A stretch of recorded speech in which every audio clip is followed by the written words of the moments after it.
humanity will have to reimagine, as if we don't reimagine that, then humanity will be in crisis. And many philosophers in the world are suggesting that the modern philosophy has reached to the end of time, and we have to look for a new philosophy for humanity. Thank you for this, and I think it's worth quoting. There was a Brazilian president who came to India once, and somebody asked him, "How is your economy doing?" He said, "My economy is doing well, people are not." So don't think that if your GDP is becoming 5 trillion, people will also be very happy. It's entirely possible, and that is what is happening in most of the countries now. There's a huge concentration of wealth, and people are going to be in trouble gradually. So in this situation, once again going back to Ramraj as a social construct, a social concept would be just amazing experiment, I'm sure. Thank you very much, Dr. Merchant. May I now invite Dr. Shankar Kumar, who is going to tell us how Gandhian idioms have become so important that even those who may not like him, they appropriate him. Yes. Begin by displaying that legendary anarchist dash in Gandhi's personality by not adhering to chair's instruction and display that anarchist trait. You have instructed us to avoid pleasantries and formalities, but I cannot help express my delight at sharing the dais with the legendary Dr. Karan Singh, who happened to be my first interface with erudition when I was a school child. I don't know whether you will remember, sir. You came visiting to our college, our school at Sanic School, Jhubri Tilaiya, and this was 1980s.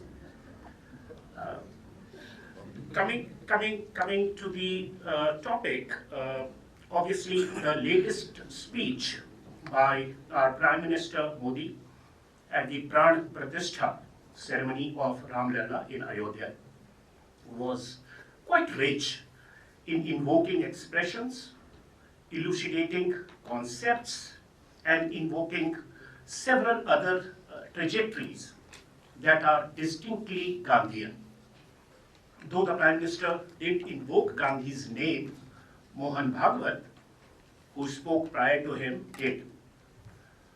While it's not uncommon to see Gandhian ideas invoked in fractured ways in political rhetorics to accord lucidity to the narrative and also gain traction, particularly among international audiences, what was noteworthy is the reiteration of the movement as opportune and just to make a departure from Republic's constitutional imagery to that of civilizational one.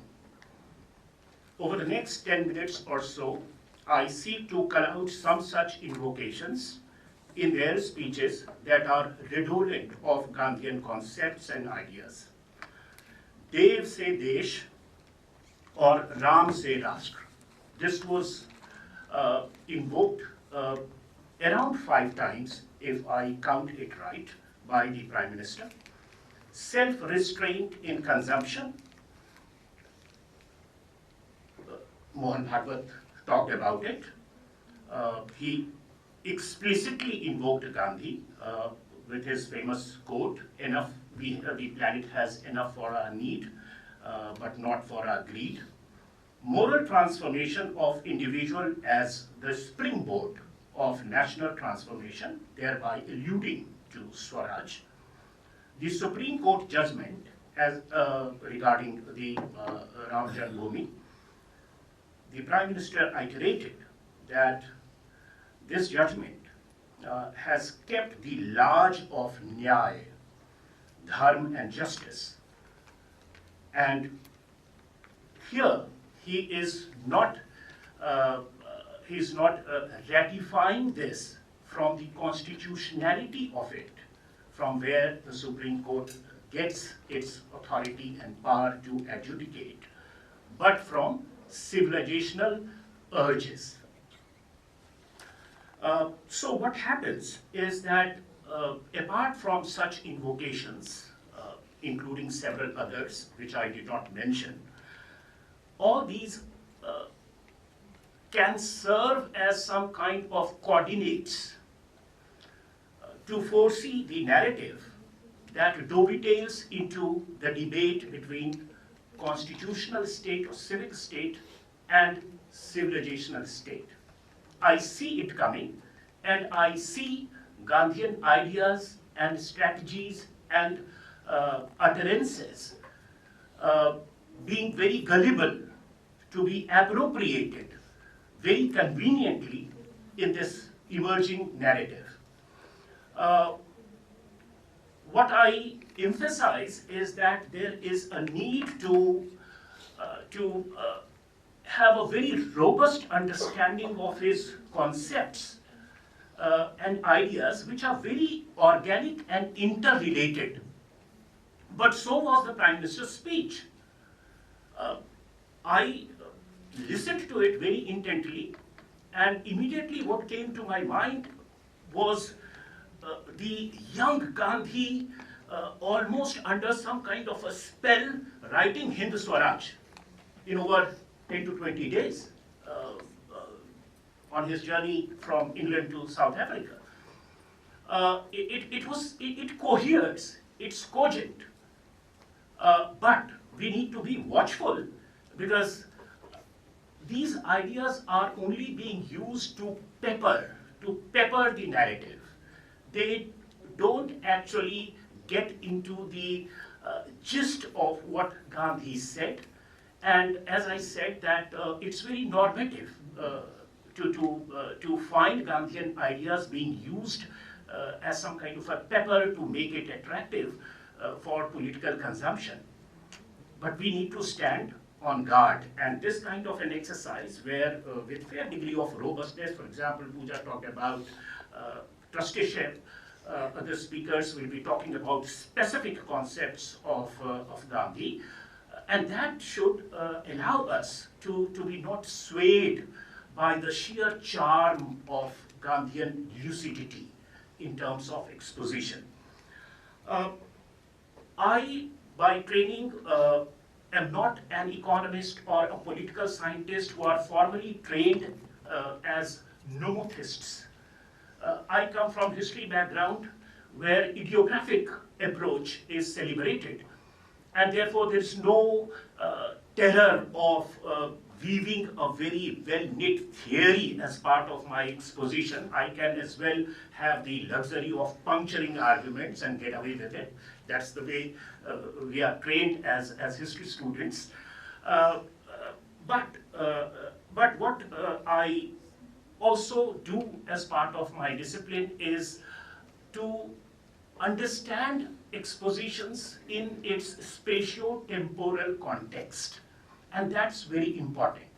So when Gandhi talks about civilizational state, or when he alludes to civilizational states, he is doing it in the context of his introduction to modernity / westernization vis-a-vis, or I would say via colonialism. It is the colonized westernization or colonizing Western civilization that he interacts with, and therefore there is that distaste for it so far as prescribing it for India's future is concerned. Even if you understand Westernity, industrialization with respect to a social formation, it's another thing, whereas if you understand it as a mode of production, it becomes a different ballgame. That I'll come back to.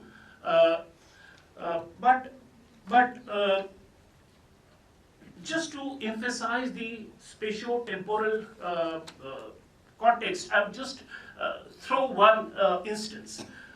I'm sure many of us would have just listened to several times that often quoted statistics that in 1700, and Shashi Tharoor has won a lot of plaudits for that, 1700, Indian contribution to the world trade was to the tune of almost 24%. And when the British left India, say 1950, and he's quoting Angus Madison report, which is otherwise a very sophisticated work on economic data, it comes down to 3%, almost 3%. So what a fall.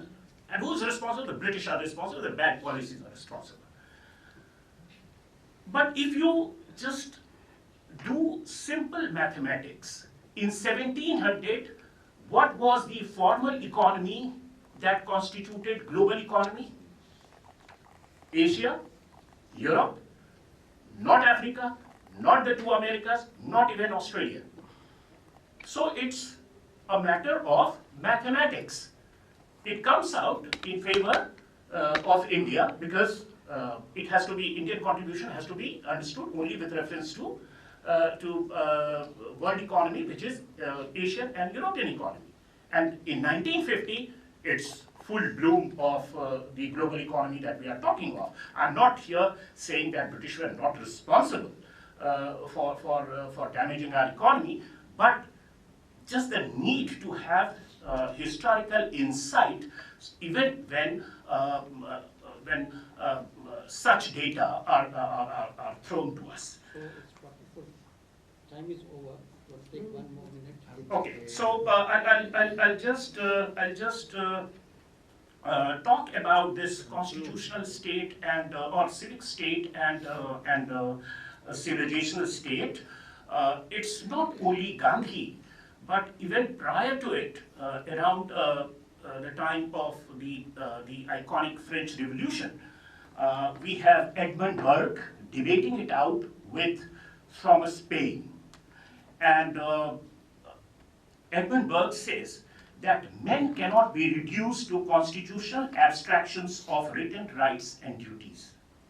Whereas Edmund Burke comes out with his rights of man and citizen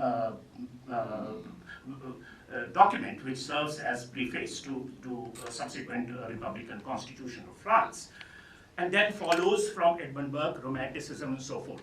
So what we need to understand is that the civilizational context from where Gandhi is arguing, which at times makes his ideas look gullible to be appropriated by political exigencies of the present, we need to stand on guard and properly historicize the times and context in which they were articulated. And there is nothing like perenniality of Gandhian ideas across time and space. Right. And once we are able to do that, we would perhaps be serving the cause that we need to stand for. Thank you very much. Thank you.